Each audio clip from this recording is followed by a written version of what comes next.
الصلاة جامعة، الصلاة جامعة، الصلاة جامعة لعيد الأضحى رحمكم الله.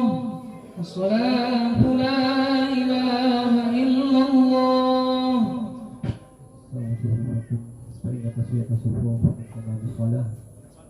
Rohnya dirapatkan dan diluruskan. Unitnya seperti yang sudah Mu'alif sampaikan, diluruskan unitnya.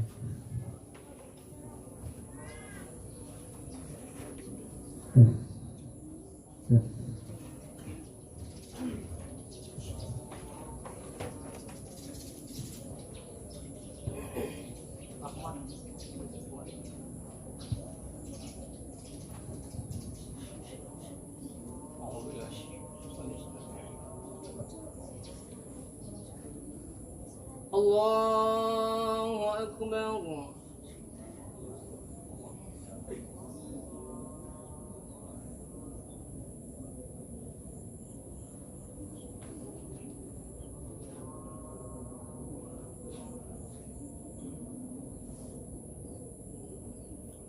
الله أكبر.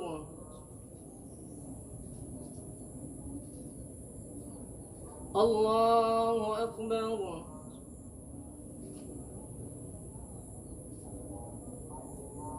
الله أكبر.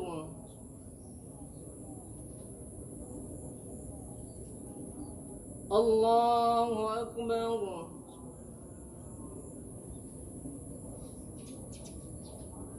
الله أكبر.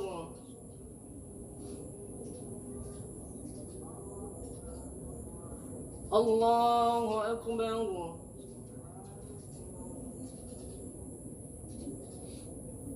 الله أكبر.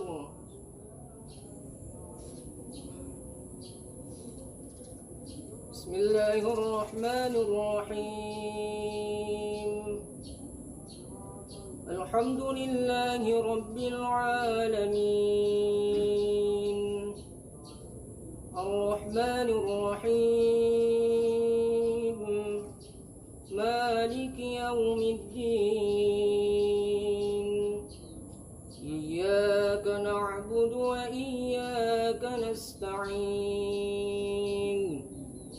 اهدنا الصراط المستقيم، صراط الذين أنعمت عليهم غير المغضوب عليهم ولا الضالين.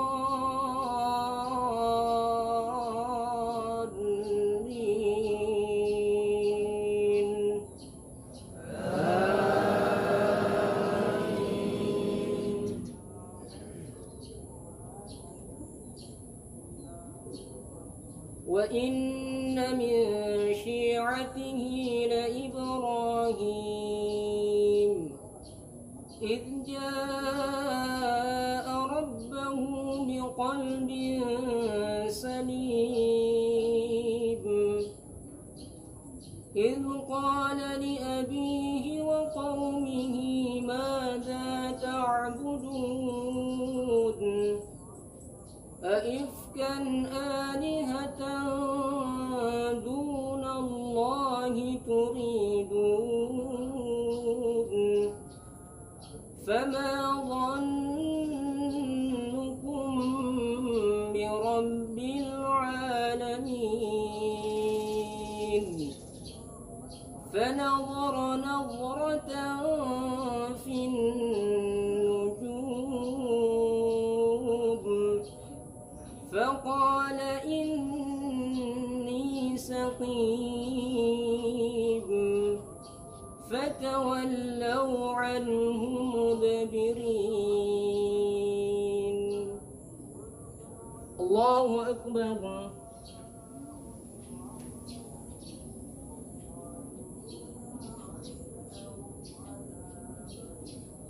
سمع الله لمن حمده.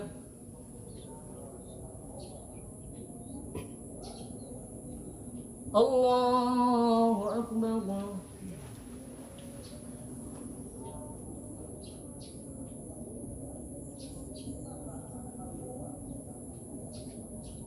الله أكبر.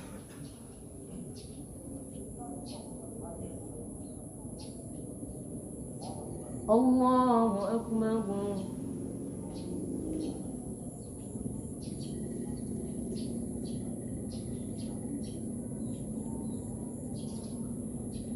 الله أكبر. الله أكبر.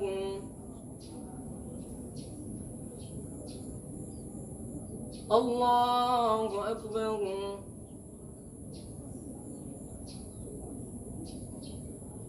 الله أكبر. الله أكبر.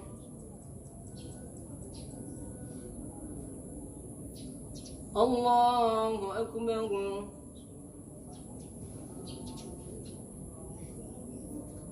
بسم الله الرحمن الرحيم.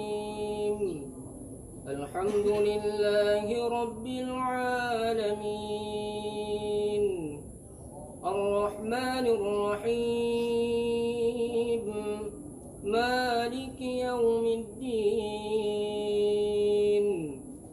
إياك نعبد وإياك نستعين. اهدنا الصراط المستقيم. صراط الذين أنعمت عليهم غير المغضوب عليهم ولا الضالين.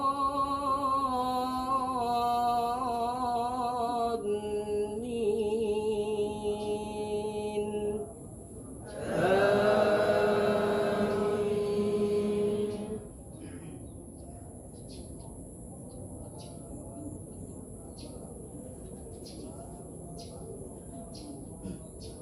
فراغ إلى آلهتهم فقال ألا تأكلون ما لكم لا تنطقون.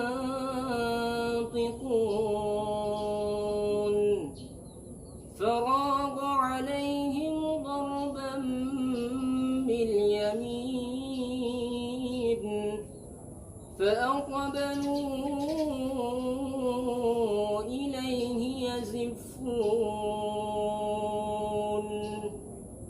قال أتعبدون ما تنحتون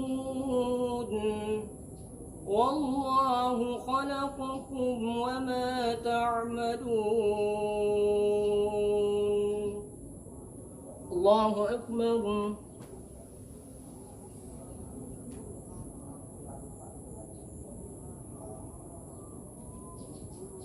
سمع الله لمن حمده.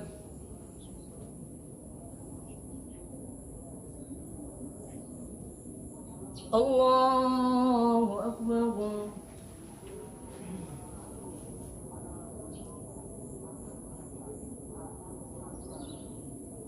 الله أكبر.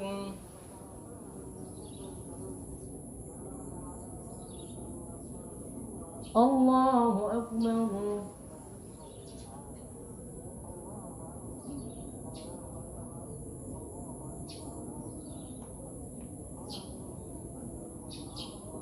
الله أكبر.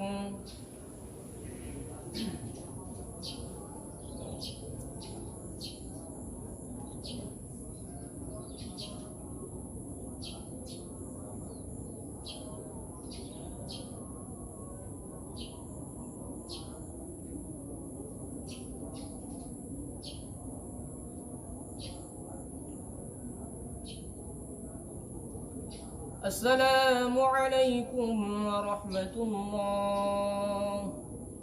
السلام عليكم ورحمة الله.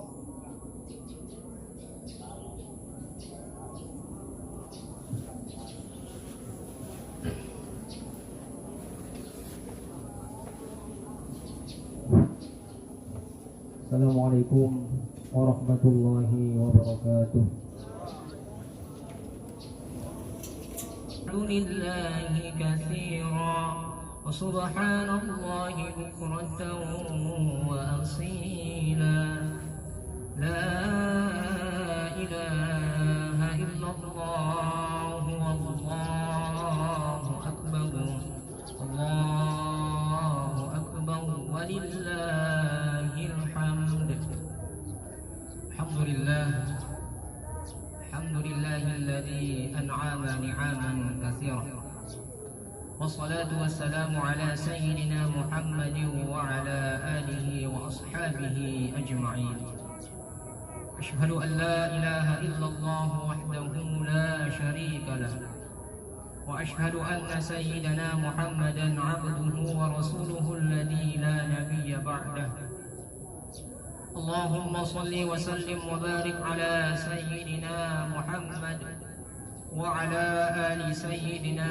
محمد فيا أيها الحاضرون والمسلمون أوصيكم ونفسي بتقوى الله فقد فاز المتقون فقد قال الله تعالى في القرآن الكريم بعد أعوذ بالله من الشيطان الرجيم بسم الله الرحمن الرحيم يا أيها الذين آمنوا اتقوا الله حق تقاته ولا تموتن إلا وأنتم مسلمون وقال تعالى في آية أخرى رب هب لي من الصالحين صدق الله العظيم وصدق رسوله النبي الكريم ونحن على ذلك من الشاهدين والشاكرين والحمد لله رب العالمين. Hadirin hadirat jamaah salat Idul Adha yang dimuliakan oleh Allah Subhanahu wa taala. Pagi ini kita kembali bersyukur kehadirat Allah Subhanahu wa taala yang masih memberikan kepada kita limpahan-limpahan nikmatnya. Banyak sekali nikmat yang Allah berikan kepada kita. Tapi menurut Imam Syafi'i bahwa nikmat yang terbesar yang diperoleh oleh seorang hamba itu adalah nikmat iman dan nikmat Islam. Kalau bukan karena dua nikmat ini, maka orang-orang muslim ataupun orang-orang dan manusia yang lain tidak akan terpanggil untuk menghambakan dirinya kepada Tuhan yang Maha Esa.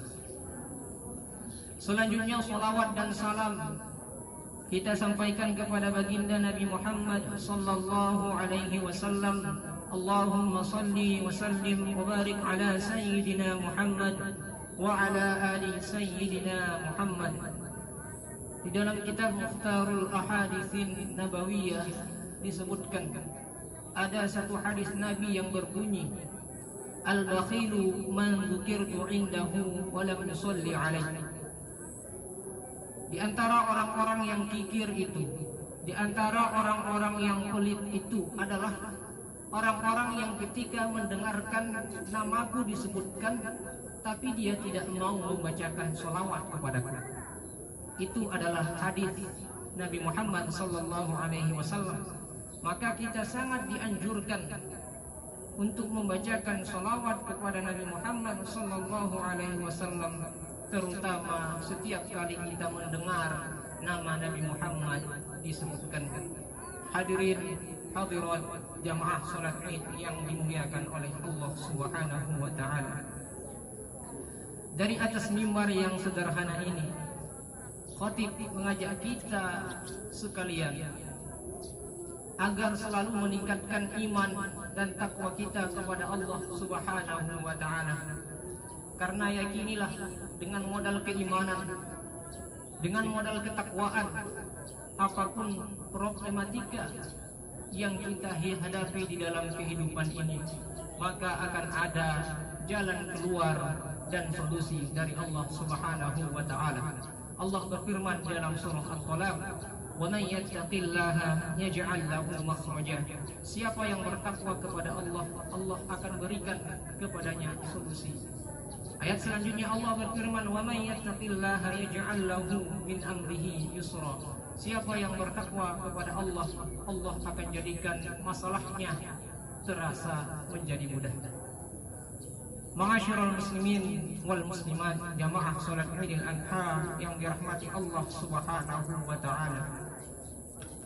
Pagi ini khatib berangkat dari firman Allah Subhanahu wa taala di dalam surah As-Saffat ayat yang ke-100 sampai ayat yang ke-102.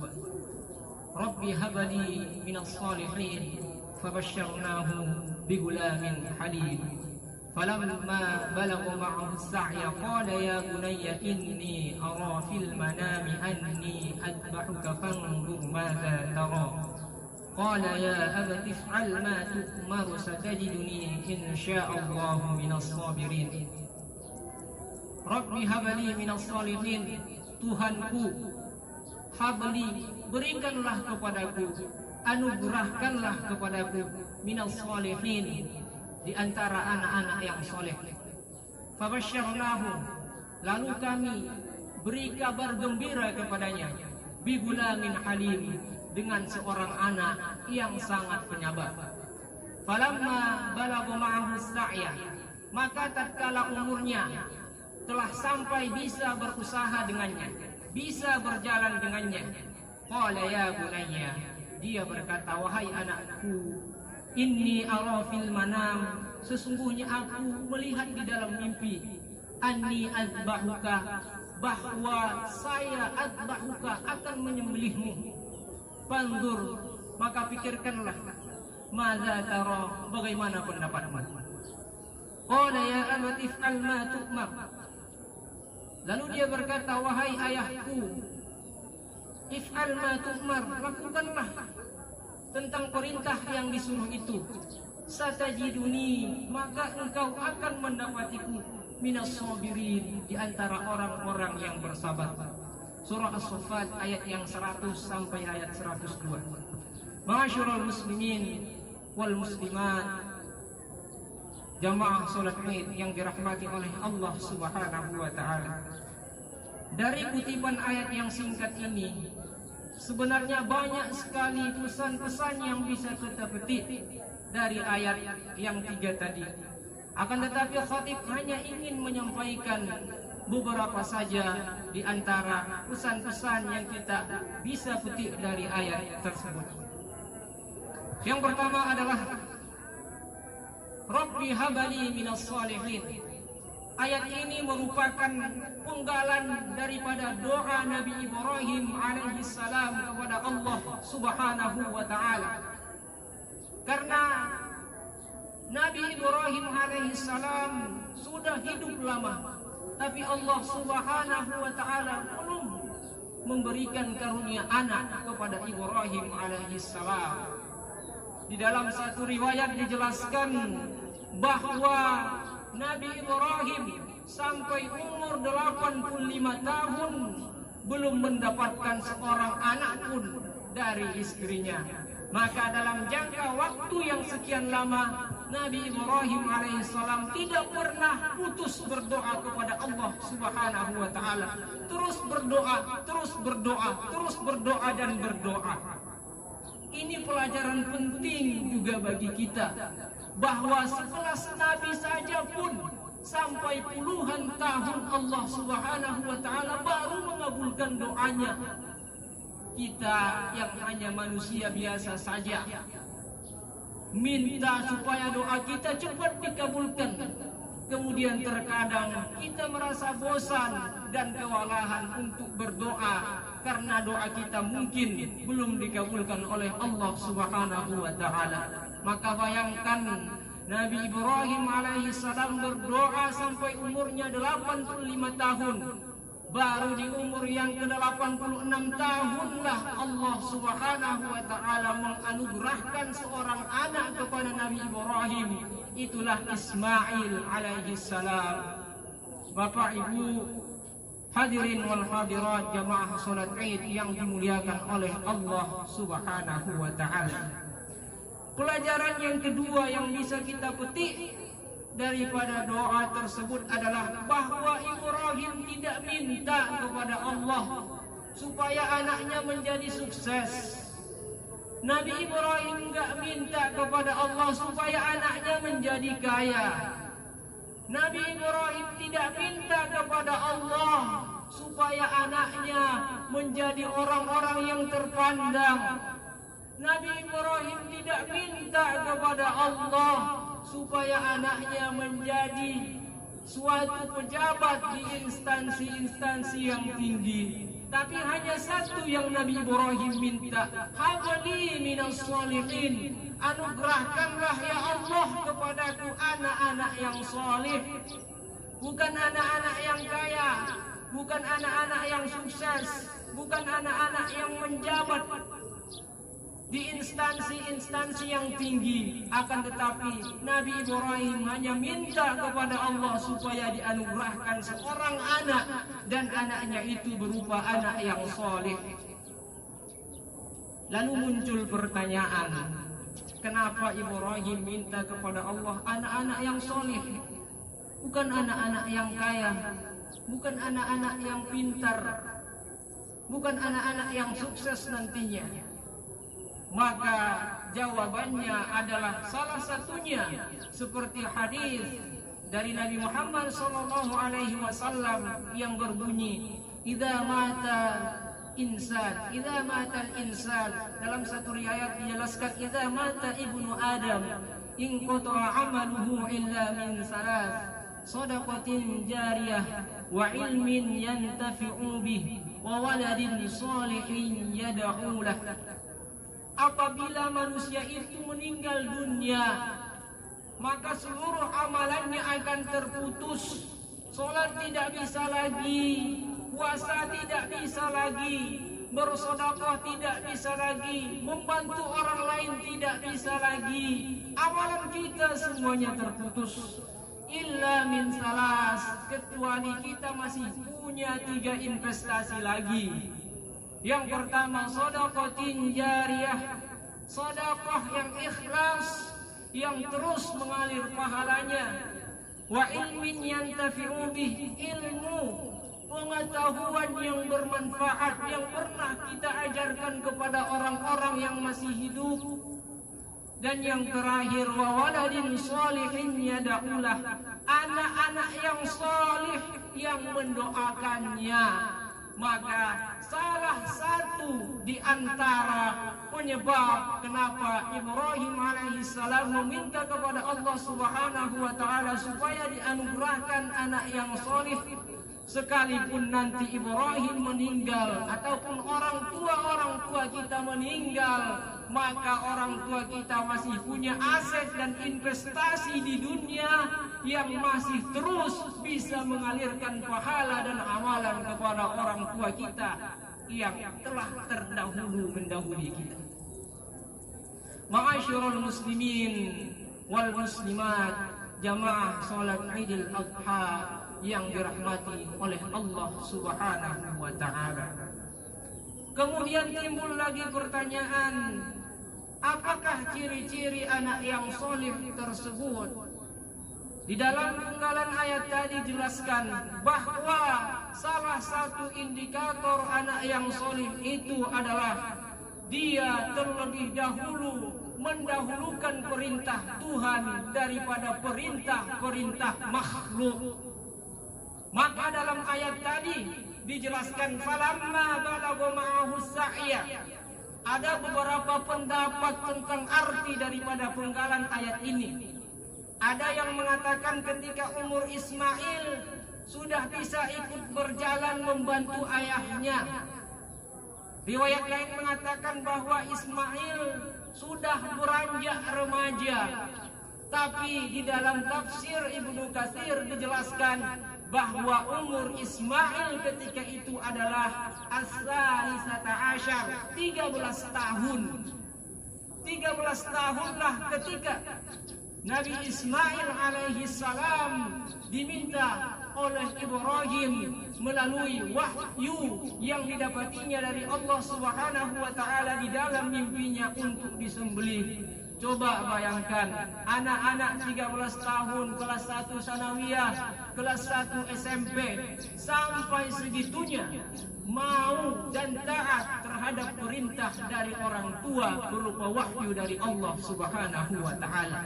Tentu kita mengharapkan anak-anak yang seperti ini masih muda, masih belia, tapi ketaatannya kepada Allah Subhanahu wa taala sungguh luar biasa.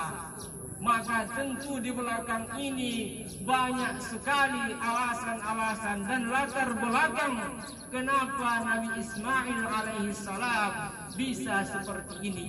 Yang pertama adalah bahwa Nabi Ibrahim mendidik anaknya Ismail dengan didikan yang sangat bermanfaat sekali, dan yang pertama kali ditanamkan di dalam hati, di dalam dada anak-anak tersebut adalah akidah tentang ketuhanan, supaya dia tahu bahwa Allah Subhanahu wa taala adalah Tuhan yang Maha Esa, tidak ada Tuhan yang lain. Inilah yang pertama yang ditanamkan oleh Ibrahim kepada anaknya tersebut. Ma'asyiral muslimin wal muslimat, jamaah salat Idul Adha yang dirahmati oleh Allah Subhanahu wa taala. Di antara yang lain adalah yang diajarkan oleh Ibrahim dan juga istrinya Hajar, bahwa mereka mendidik anak mereka dalam keadaan dan situasi yang sangat-sangat sulit sekali. Bayangkan Nabi Ibrahim alaihissalam membawa anaknya Nabi Ismail beserta istrinya Hajar berhijrah dari Syam menuju tanah Hijaz, sekarang adalah kota Makkah. Lalu mereka ditempatkan di situ, Hajar dan juga Ismail. Lalu kemudian Nabi Ibrahim atas perintah Allah kembali meninggalkan mereka dan kembali menuju Syam. Lalu mereka tinggal berdua di tanah yang tandus, tidak ada air, tidak ada perbekalan kecuali hanya sedikit saja. Bayangkan seorang ibu mengasuh anaknya dengan situasi yang sangat sulit sekali, tanah kering, tandus. Kalau kita sudah pernah ke tanah Hijaz di Arab Saudi, maka bayangkan betapa panasnya udara di sana. Itulah yang dialami oleh Hajar dan juga anaknya Ismail alaihissalam. Lalu berkat kegigihan Hajar, ada beberapa momentum yang masih diabadikan sampai saat sekarang ini, termasuk sa'i, lari dari Bukit Sofa menuju Bukit Marwah, merupakan ritual yang dahulu dilaksanakan oleh Hajar ketika mencari air yang sudah habis dari perbekalan mereka yang dibawa dari Syam. Kemudian juga air Zam-Zam itu juga merupakan bekas dari rontaan-rontaan kaki Ismail ketika kehausan. Maka itu merupakan sejarah yang diabadikan oleh Allah Subhanahu wa taala sampai saat sekarang ini. Ma'asyiral muslimin wal muslimat, jamaah salat Idul Adha yang dirahmati oleh Allah Subhanahu wa taala. Maka sebenarnya kita harus memberikan pengajaran kepada anak-anak kita, termasuk situasi sulit, termasuk pengorbanan yang harus kita korbankan. Maka pesantren hadir dengan konsep yang sudah ditawarkan oleh Ibrahim dan Ismail tadi. Pesantren sudah hadir di hadapan kita bersama untuk mendidik dan juga untuk memunculkan Ismail baru di atas dunia ini. Kenapa bisa seperti itu? Yang pertama adalah orang tua berdoa meminta kepada Allah Subhanahu wa taala agar anaknya dijadikan anak-anak yang soleh. Maka di dalam surah Al-Baqarah ayat 186 Allah Subhanahu wa taala menjelaskan ada 3 syarat doa supaya Allah Subhanahu wa taala mengabulkannya. Wa idza sa'alaka ibadi anni fa inni qarib. Apabila hamba-hambaku bertanya kepadaku, bertanya tentangku, maka sesungguhnya aku sangat dekat sekali. Ujibu da'watad da'i, aku akan mengabulkan, aku akan memperkenankan doa-doa orang yang berdoa. Idza da'ani, syaratnya yang pertama, apabila mereka berdoa kepadaku, harus berdoa. Karena orang-orang yang tak berdoa itu adalah orang-orang yang sombong, Orang-orang yang tak meminta kepada Khalik itu merupakan makhluk yang sombong. Yang kedua adalah falyastajibu li, hendaklah mereka memperkenankan bagiku. Maksudnya hendaklah mereka melaksanakan apa yang aku perintahkan, kerjakan perintah Allah. Wal yu'minu bi, dan yang ketiga hendaklah mereka yakin dan percaya kepadaku. Dan termasuk bahwa doa-doa yang kita mintakan kepada Allah Subhanahu wa taala, Allah akan mengabulkannya dalam waktu dekat ataupun waktu lama, ataupun ketika Allah Subhanahu wa taala tidak mengabulkannya, tapi Allah ganti dengan mustajab doa yang lain yang lebih baik dan lebih bermanfaat bagi diri kita. Ma'asyiral muslimin wal muslimat, jamaah salat Idul Adha yang dirahmati oleh Allah Subhanahu wa taala. Yang pertama doa dari orang tua. Yang kedua pengajaran akidah tadi. Maka pesantren juga hadir untuk mengajarkan dan juga menanamkan nilai-nilai tauhid kepada anak-anak kita. Maka ketika kita tidak sanggup untuk mendidiknya, maka silahkan titipkan di pesantren. Maka pesantrenlah yang hadir dan juga menjadi ibu kedua dari anak-anak tersebut. Ketika ibunya dan juga orang tuanya tidak sanggup untuk mendidik anak tersebut, maka pesantren menjadi ibu yang kedua dari anak-anak tersebut untuk mendidiknya dan membimbingnya supaya menjadi orang-orang yang bertakwa dan juga mempunyai pengetahuan akidah yang kuat. Yang ketiga, kemudian pesantren hadir dan juga orang tua dan keluarga dengan harus berkorban. Banyak yang harus kita korbankan. Anak-anak di sini juga menahan kerinduan, menahan pergaulan dengan kawan-kawannya di rumah, menahan pergaulan dengan kawan-kawannya di kampung ataupun di sekitar rumahnya. Kemudian dia harus terpaksa dikurung dan juga berada di kawasan pesantren ini. Itu merupakan sebuah pengorbanan. Orang tua juga berkorban. Apa yang dikorbankannya? Dikorbankannya waktunya untuk mencari uang, mencari nafkah untuk melunasi dan juga membayar kewajibannya di pesantren. Juga menahan kerinduan. Itu juga merupakan pengorbanan. Kemudian banyak lagi pengorbanan. Maka anak-anak sekalian, kesulitan-kesulitan yang kalian jumpai di pesantren ini, itu merupakan sebuah pengorbanan yang harus kalian lewati. Seperti yang biasa saya sampaikan, bahwa menuntut ilmu itu ibarat mendaki gunung. Banyak sekali rintangan-rintangan yang harus dilewati. Maka kalau antum gagal untuk melewatinya, maka kamu akan mundur ke belakang dan tidak akan mendapatkan hasil apa-apa. Tapi kalau kamu berhasil melewati duri, jurang, binatang buas, pohon tumbang dan lain sebagainya, kemudian kamu sampai di puncak, maka puncak itu merupakan bonus yang Allah berikan kepada kita selama menuntut ilmu. Seperti itulah menuntut ilmu dan juga menghafal Al-Quran ini. Kalau kamu gagal di tengah jalan, maka kamu akan mundur kembali ke belakang. Tapi kalau kamu terus sabar sampai selesai, maka kamu akan mendapatkan balasan dan ganjaran dan juga bonus dari Allah Subhanahu wa taala. Ma'asyiral muslimin, jamaah salat Id yang dirahmati Allah Subhanahu wa taala. Mungkin inilah khutbah yang dapat khatib sampaikan. Mudah-mudahan ada manfaatnya, ada faedahnya, berguna bagi kita semuanya. Mudah-mudahan kita ataupun para ibu menjadilah seperti Hajar. Anak-anak kami menjadilah seperti Ismail. Dan para orang tua, ayah-ayah menjadilah seperti Ibrahim. Termasuk bahwa Ibrahim tidak menjadi otoriter sebagai seorang pemimpin, bahwa bahkan dia meminta kepada anaknya bagaimana pendapat anaknya ketika sudah mendapatkan wahyu dari Allah tersebut tadi berupa penyembelihan Ismail. Dia masih meminta bagaimana pendapat anaknya. Lalu dengan lantang Ismail menjawab, kerjakanlah apa yang diperintahkan itu wahai ayah. Maka ini merupakan suatu komponen, 3 serangkai yang membentuk anak menjadi anak yang bertakwa dan juga anak yang soleh. Dan akhirnya dari Ibrahim lah, dari Ismail lah, dari silsilah keluarga inilah lahir manusia yang paling mulia di atas dunia ini. Itulah Nabi Muhammad sallallahu alaihi wasallam. Ma'asyiral muslimin wal muslimat, jamaah salat Id yang dirahmati Allah Subhanahu wa taala. Mungkin ini saja.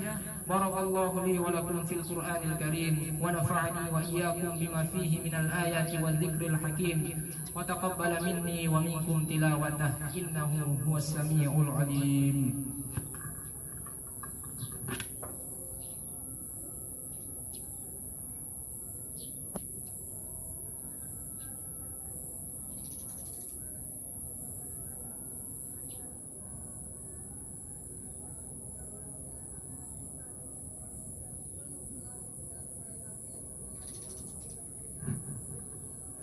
Allahu akbar, Allahu akbar, Allahu akbar, Allahu akbar, Allahu akbar, Allahu akbar, Allahu akbar.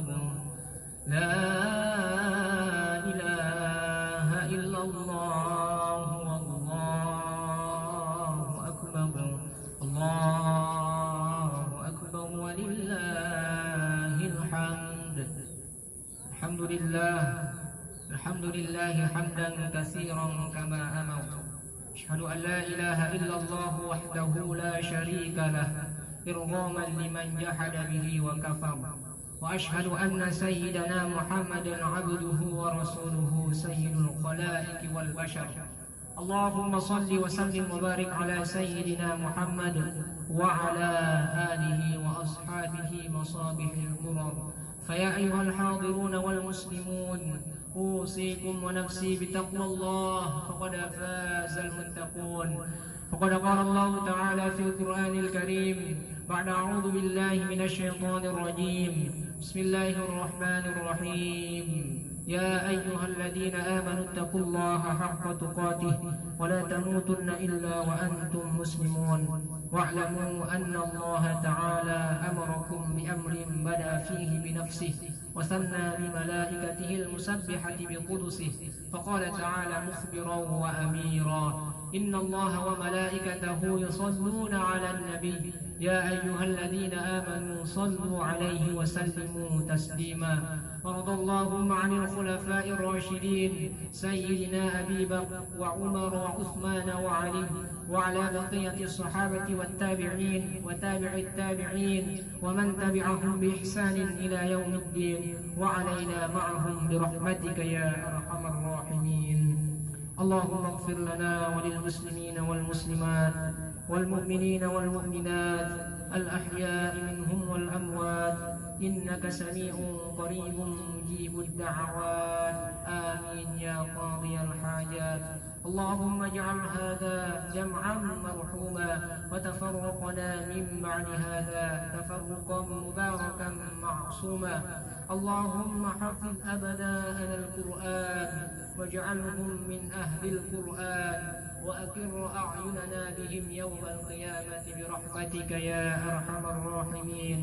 اللهم إنا نعوذ بك من جهد البلاء ودرك الشقاء وسوء القضاء وشماتة الأعداء.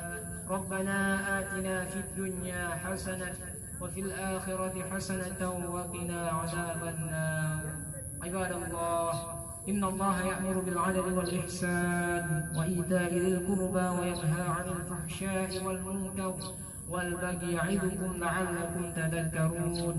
فاذكروا الله العظيم يذكركم ودعوه يستجب لكم واسألوه من فضله يعطكم ولذكر الله أكبر والله يعلم ما تصنعون.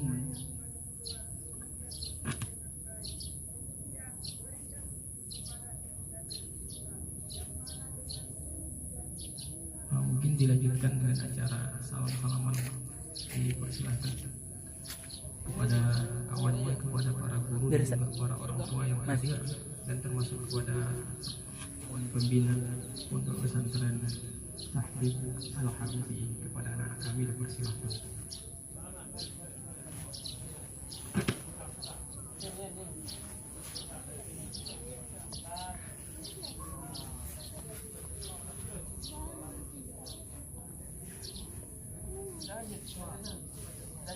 Ini